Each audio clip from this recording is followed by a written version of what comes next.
히브리서의 주제는 예수님의 위대하신 예수님입니다. 히브리서의 1차적인 독자는 유대교에 있다가 기독교로 개종한 유대 그리스도인들입니다. 초창기 유대 그리스도인들은 로마 제국으로부터 엄청난 박해를 받았고요. 그리고 유대교로부터 돌아오라 회유와 협박도 받았던 상황입니다. 신앙이 흔들리는 그들에게 히브리서 저자는 권면의 말씀을 전합니다. 예수님의 위대함, 우리가 믿는 예수님의 위대하신 그 예수님을 설교하고 있는 겁니다. 히브리서 1장 1절부터 3절에서 예수님은 선지자들보다 위대하신 분이라고 설교합니다. 구약의 선지자들, 하나님의 종으로 하나님의 말씀을 전합니다.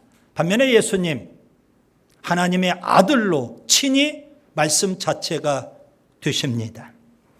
이어서 히브리서 1장 4절부터 14절, 예수님은 천사들보다 위대하신 분이라고 설교를 합니다.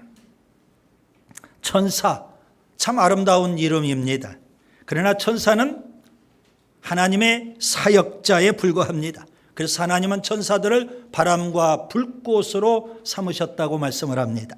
반면에 예수님은 하나님의 아들로 친히 십자가에 죽으셨지만 부활하셨고 지금도 하나님 보좌 우편에서 교회를 위해서 중보하시며 그리고 마지막 날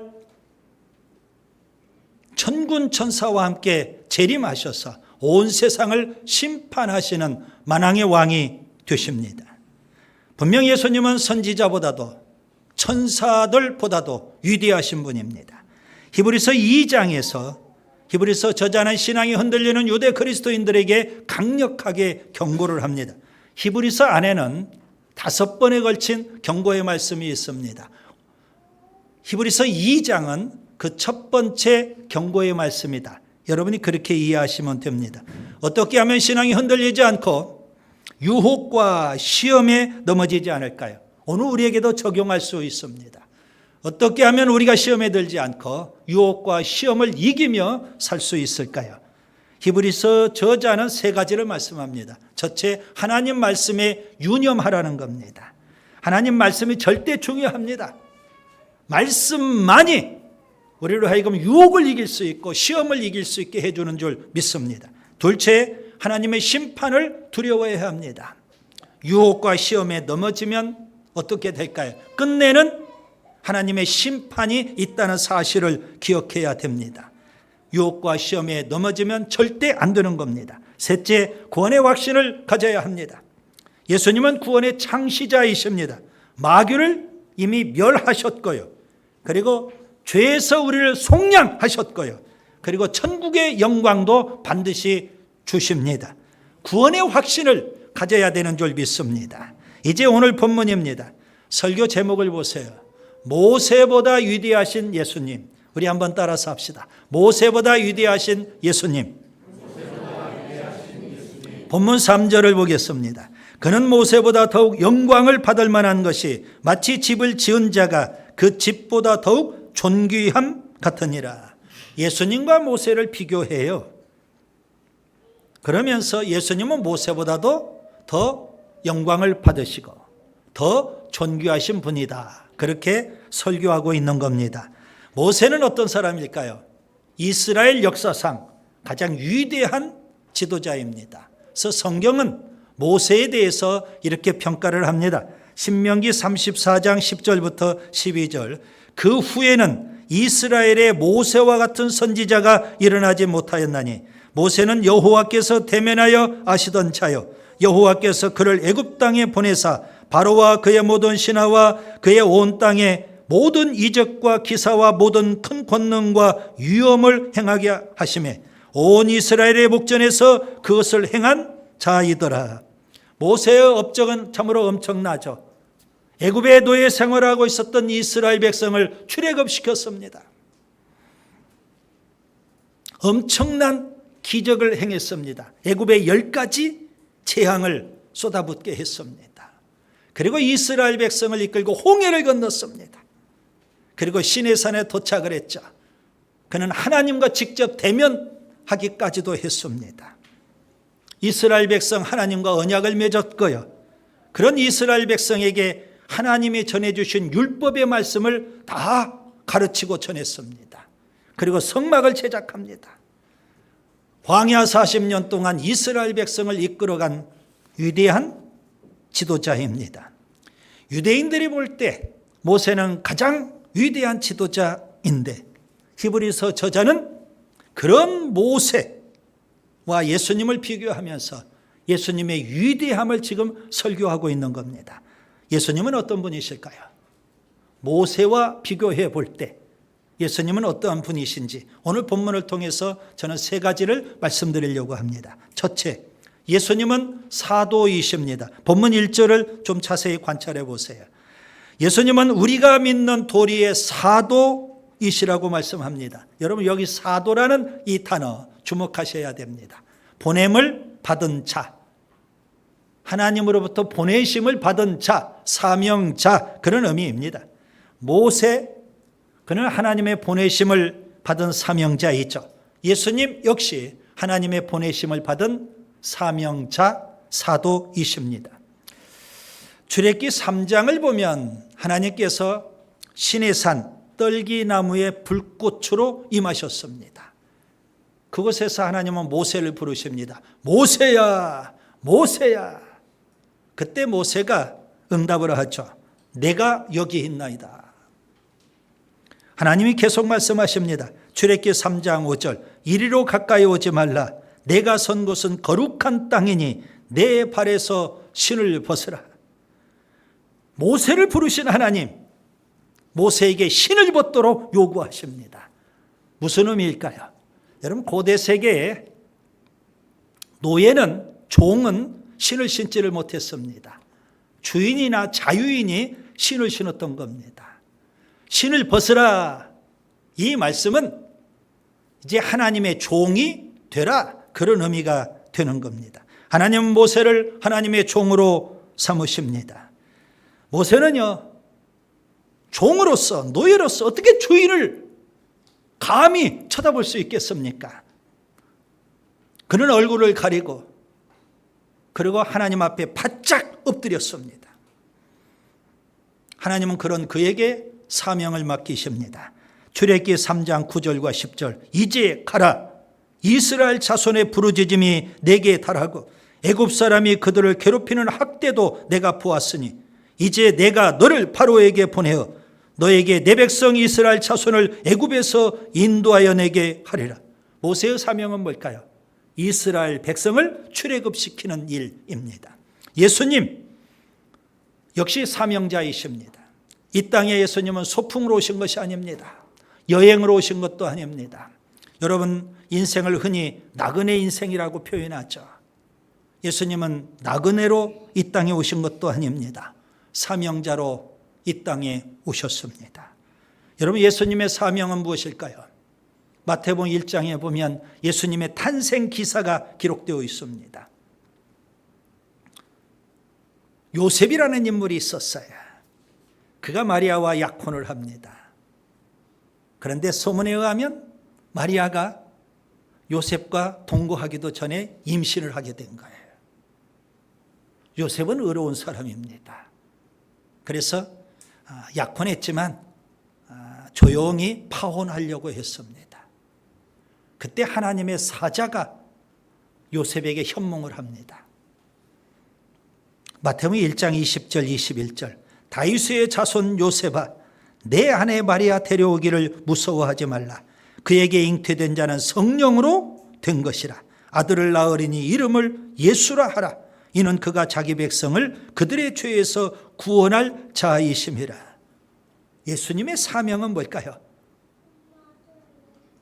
사람을 구원하는 사명입니다. 예수님께서 십자가에 죽으셨고요, 부활하셨어요. 그 부활하신 예수님 제자들 앞에 나타나십니다. 요한복음 20장 21절, 너희에게 평강이 있을지어다. 그 다음에 아버지께서 나를 보내신 것 같이, 하나님의 보내심을 받고 예수님은 이 땅에 오신 사명자, 사도라는 의미 있죠. 아버지께서 나를 보내신 것 같이 나도 너희를 보내노라. 여러분, 예수님의 사명은 온 인류를 구원하는 사명입니다. 예수님은 분명 하나님이 보내신 사도인 줄 믿습니다. 그 다음에 둘째, 예수님은 대제사장이십니다. 본문 1절 계속 보겠습니다. 예수님을 대제사장이라고 표현했습니다. 여러분, 이 대제사장이라는 이 표현을 주목하셔야 합니다. 하나님께서 구약시대 때 제사장 제도를 맨 처음 세우시죠. 그때 네 지파 중에서도 아론의 자손, 아론의 직계 자손들만 제사장이 되도록 그렇게 하나님이 규정을 하셨습니다. 예를 들면 모세가 이스라엘 백성을 이끌고 광야 생활을 해요. 그때 대제사장은 아론이었습니다. 모세의 뒤를 이어서 여호수아가 이스라엘 백성을 이끌고 새로운 시대, 가나안 시대를 열게 됐습니다. 그때의 대제사장은 모세의 직계 아들인 엘리에셀이었습니다. 그 제사장 제도가 예수님 당시까지 그대로 존속이 된 겁니다. 오늘 본문에서 히브리서 저자는 모세와 예수님을 비교하면서 예수님을 대제사장이라고 표현합니다. 아마도 히브리서의 독자들, 히브리서 저자가 지금 설교하는 것과 같은데 그 설교를 듣는 청중들은 의아하게 생각했을 겁니다. 쉽게 이 말씀을 받아들이지 못했을 겁니다.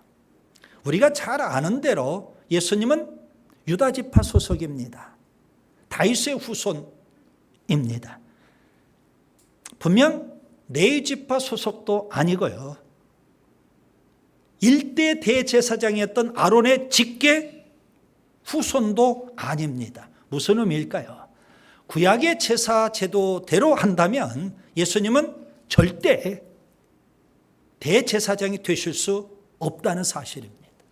그렇기 때문에 유대 그리스도인들은 지금 히브리서 저자가 설교하는 대로 그 말씀을 쉽게 이해할 수도 없고 납득할 수도 없고 받아들일 수 없었던 겁니다. 반면에 모세는 어떤 사람일까요? 예수님은 그렇다고 하고 모세는요, 레위지파 소속입니다. 이스라엘 백성을 이끈 지도자죠. 그도 역시 대제사장의 역할을 감당한 게 아닙니다. 그의 형이었던 아론이 대제사장 역할을 감당을 했죠. 다만 맨 처음 아론과 그의 아들들에게 제사장을 위임할 때 제사장 위임식 제사를 드려야 되잖아요. 그건 누가 드렸을까요? 모세가 아론과 그의 아들들을 세워가지고 제사장 위임식을 거행을 했던 겁니다. 그 위임식 제사를 모세가 드렸을 뿐입니다. 출애굽기 29장과 레위기 8장에 나오는 내용이죠. 여러분, 대제사장은 하나님과 사람 사이를 연결하는 중보자입니다. 그렇기 때문에 하나님의 입장에서 사람들에게 나아가야 되고요. 동시에 사람들 입장에서 또 하나님 앞에 나아가는 역할을 하는 것이 바로 중보자, 대제사장입니다.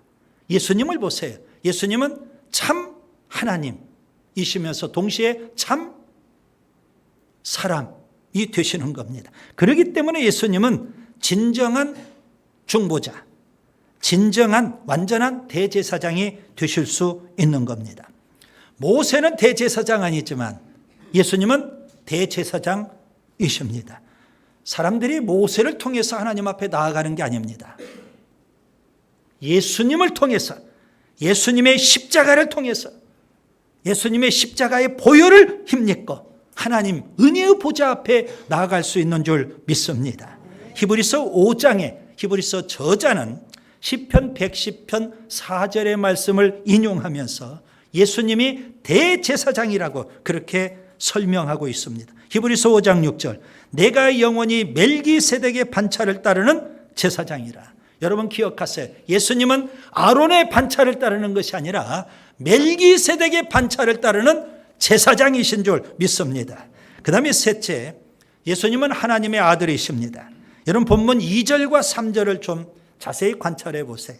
그리고 이어서 본문 5절과 6절도 역시 좀 자세히 관찰해 보셔야 합니다. 거기에서 우리는 모세와 예수님의 공통점을 좀 찾아보셔야 되고 모세와 예수님의 결정적인 차이점도 찾아보셔야 합니다. 자, 모세와 예수님의 공통점은 뭘까요? 신실함입니다. 모세도 신실했고 예수님도 신실하셨다는 겁니다. 여기 여러분 신실하다 이 단어는 충성한다 그런 의미가 되는 겁니다. 모세의 충성, 예수님의 충성 공통점입니다. 반면에 결정적인 차이점은 뭘까요? 모세는 하나님의 종으로 충성을 했다면 예수님은요 하나님의 아들로 충성을 하신 겁니다. 자, 그렇다면 모세와 예수님을 한번 비교해 보세요. 누가 더 존귀함을 받아야 될까요? 누가 더 영광을 받아야 할까요? 종보다는 아들인 겁니다. 본문 3절을 보세요. 본문 3절 다시 한번 봅니다. 그는 모세보다 더욱 영광을 받을 만한 것이 마치 집 지은 자가 그 집보다 더욱 존귀함 같으니라. 여러분 모세의 충성은 아주 탁월합니다. 모세하면 충성 그렇게 우리가 생각할 정도가 되는 거죠. 그런 모세 밑에서 충성을 배운 사람이 있습니다. 누굴까요? 여호수아와 갈렙입니다. 여호수아도 역시 모세에게서 충성을 배웠습니다. 여호수아 1장 1절 보시면 여호수아는 스스로를 뭐라고 할까요? 모세의 수종자라고 표현합니다. 광야 40년 동안 모세가 지도자일 때 여호수아는 모세의 수종자로 죽도록 충성을 다한 겁니다. 여호수아 마지막 24장 29절에 성경은 그 여호수아를 뭐라고 또 표현할까요? 여호와의 종이라고 표현합니다. 그가 지도자가 되었을 때 그는 하나님의 종으로 또 죽도록 충성을 다한 줄 믿습니다. 갈렙은 또 어땠을까요? 갈렙은 여호수아 14장 8절에 이렇게 고백을 합니다. 나는 하나님께 충성을 다했다. 그렇게 고백을 해요. 그 말을 들었던 모세가 지도자인 모세가 그걸 인정합니다. 여호수아 14장 9절 갈렙은 하나님께 충성한 사람이야 이겁니다. 그러면 되지 않습니까? 그런데 평생 갈렙이 같이 동역을 했던 여호수아가 동역자 여호수아가 갈렙에 대해서 또 이렇게 평가를 합니다. 여호수아 14장 14절 갈렙이 하나님을 온전히 쫓았다. 평생 충성을 다했다는 겁니다. 여러분 하나님의 종이라면 모세든 여호수아든 갈렙이든 하나님의 종이라면 모세처럼 혹은 여호수아와 갈렙처럼 충성을 다해야 하고요. 하나님의 자녀라면 마땅히 예수님처럼 충성을 다해야 하는 줄 믿습니다. 고린도전서 4장 1절과 2절 사람이 마땅히 우리를 그리스도의 일꾼이요 하나님의 비밀을 맡은 자로 여길지어다. 그리고 맡은 자들에게 구할 것은 충성이니라. 우리가 예수님을 본받는다고 할 때 여러분 뭘 본받으시려고 할까요? 예수님의 충성을 본받을 수 있기를 바랍니다. 예수님은 마태복음 24장의 달란트 비유를 말씀하시죠. 1달란트 받은 자, 2달란트 받은 자, 5달란트 받은 자가 있어요.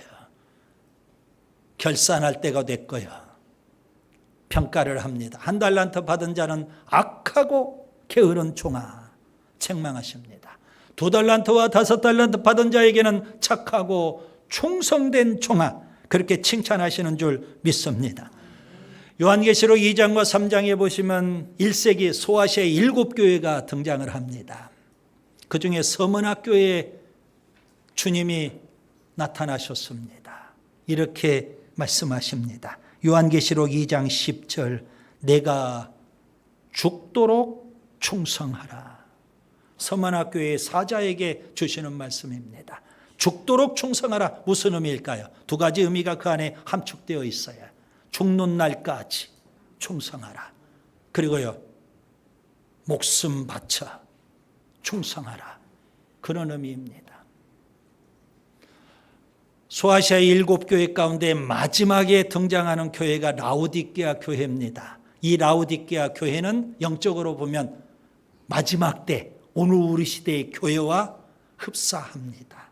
우리 시대의 교회를 예표하고 말씀해 주시는 거라고 볼 수 있습니다. 그 라오디게아 교회에 예수님이 나타나시는데 어떤 모습으로 나타나실까요? 요한계시록 3장 14절 아멘이시오 충성되고 참된 증인 예수님이십니다. 여러분 예수님은 한마디로 표현하면 아멘입니다. 아멘. 충성을 다하신 분입니다. 충성이 뭘까요? 아멘입니다. 아니오가 아니에요. 아멘이에요. 어떤 사람에게 목사인 제가 이거 한번 해보는 게 어떻겠습니까? 제 앞에서 아니오라고 말은 안 하지만 그의 행동을 보면 아니오예요. 그건 충성이 아니라는 겁니다. 여러분 기억하세요. 충성은 아멘이지 아니오가 아닌 겁니다. 말씀을 정리합니다. 예수님은 선지자보다도 전사보다도 심지어 모세보다도 위대하십니다. 그 예수님을 믿고 우리가 구원받지 않았습니까? 그런데 유대 그리스도인들이 지금 신앙이 흔들리고 있어요. 굳이 우리가 예수님을 믿고 이렇게 로마 제국으로부터 핍박을 받고 유대교로부터 해유와 유혹을 받냐 이겁니다. 그래서 일부 사람들은 다시 우리가 유대교로 돌아가면 동일한 하나님을 믿기 때문에 굳이 예수님 때문에 우리가 핍박은 피할 수 있지 않느냐. 이 신앙이 흔들리고 있는 거예요. 모세는 하나님의 종으로 충성했다면 예수님은 하나님의 아들로 충성을 다하셨습니다. 본문 1절을 보세요. 우리는 어떤 사람들일까요? 하늘의 부르심을 받은 거룩한 형제들입니다. 하늘의 부르심을 받았어요. 우리의 사명은 뭘까요? 오늘 이 시간 이렇게 한번 표현해 보려고 합니다.